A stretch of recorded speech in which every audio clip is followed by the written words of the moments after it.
हजरत रूमी ने लिखा है कि तूफान बड़ा तेज आ गया एक दिन। एक आदमी दरख्त के नीचे खड़ा था, एक बुजुर्ग भी खड़े थे, दो और नौजवान भी खड़े थे। उन बुजुर्गों ने सब लोगों से कहा कि तूफान तेज है, सामने एक बरामदा है, चलो आओ बरामदे में चलते हैं। वो दो नौजवान चले गए तो एक शख्स खड़ा रहा। उसको कहा बेटे तू भी आ जा। कहने लगा जी कोई नहीं, अल्लाह बचाएगा। थोड़ी देर के बाद बुजुर्गों ने फिर कहा कि बेटे तूफान तेज है, हाँ आ जा। कहने लगा जी मुझे अल्लाह बचाएगा।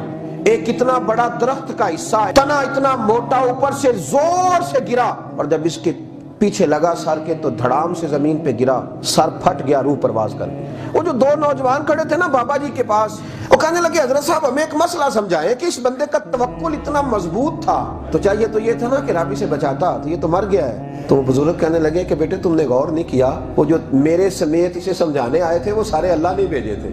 ये तवक्कुल नहीं, ये खुदकुशी है माज़ अल्लाह। ये क्या भरोसा हुआ कि कुएं में छाल मार के कोई शख्स कहे कि मुझे अल्लाह बचाएगा। अल्लाह ने तुझे यहाँ से बचने का हुक्म दिया है तो तुझे यहाँ से बचना चाहिए।